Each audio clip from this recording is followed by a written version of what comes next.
欢迎来到新闻和活动频道，请订阅和分享已更新有关当今最着名明星的最新信息。事业迎来新契机，宋威龙加盟天浩盛世，稳掌自身发展主动权。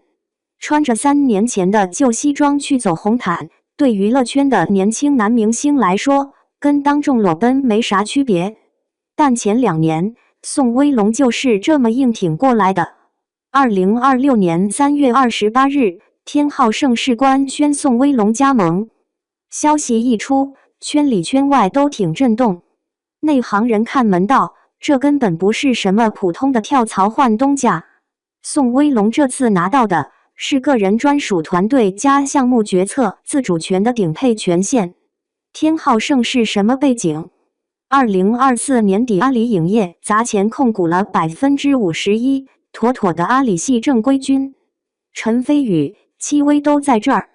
阿里系给一个95后小生开出这种老板级的待遇，姿态放得极低。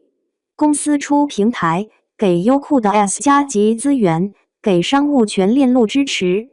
但接什么戏，怎么规划，宋威龙自己拍板，公司不强制干预。这哪是千亿人，这是招安了一个带枪投靠的诸侯。职场摸爬滚打过的人都懂，打工仔和合伙人差的不是一个名头，是桌上的筹码。宋威龙能拿到今天这个权限，背后是一场极其残酷的翻身仗。把时间往前推，16岁那年，他稀里糊涂签给了于正的欢娱影视，一签就是10年卖身契。靠着下一站是幸福、以家人之名这些剧，小伙子确实火了，成了顶流小生。但他猛然发现，方向盘不在自己手里。公司砸钱捧你，你就是个流水线上的产品，让你演什么你就得演什么，你没有说不的权利。2022年，宋威龙不干了，直接把老东家告上法庭，要求解约。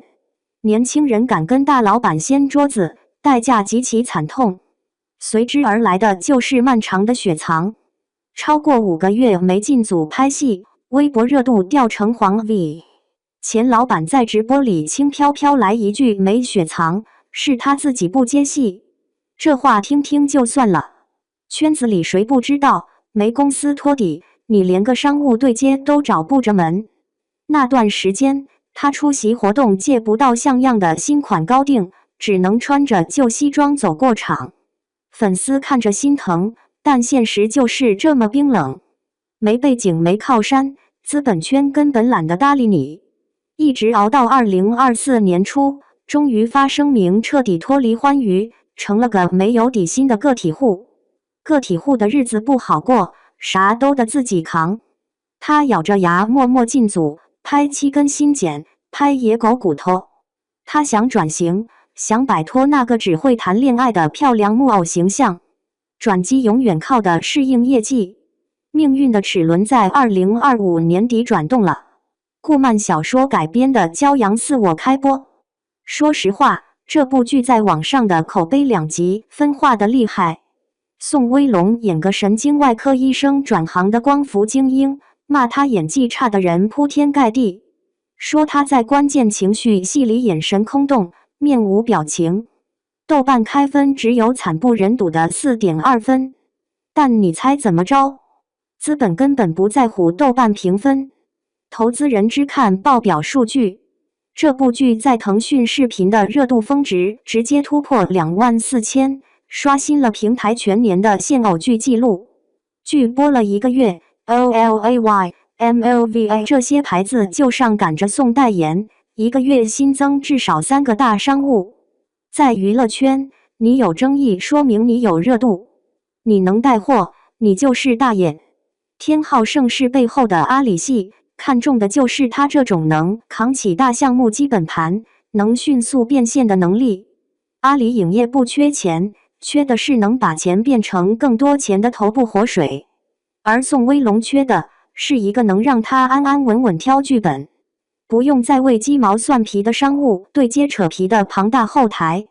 双方一拍即合，宋威龙能风风光光坐上主桌，拿到梦寐以求的自主权，不是因为新老板做慈善，纯粹是因为他在离开前东家最落魄的时候，硬生生靠一部剧把自己的商业盘子重新做活了。很多人看明星八卦看的是热闹，其实仔细琢磨，这全都是赤裸裸的权力游戏。你没有议价权的时候，老板一句话就能让你歇业大半年。等你熬过去了，拿出了别人眼红的业绩，那些曾经对你爱答不理的大资本，立刻就会换上一副笑脸，拿着顶配的合同来敲你的门。从被资本拿捏的提线木偶，到被边缘化的落魄小哥，再到今天手握方向盘的合伙人，宋威龙用3年时间走通了这条极其艰难的路。接下来他还有野狗骨头里的糙汉形象待播，明显是要继续死磕戏路突破。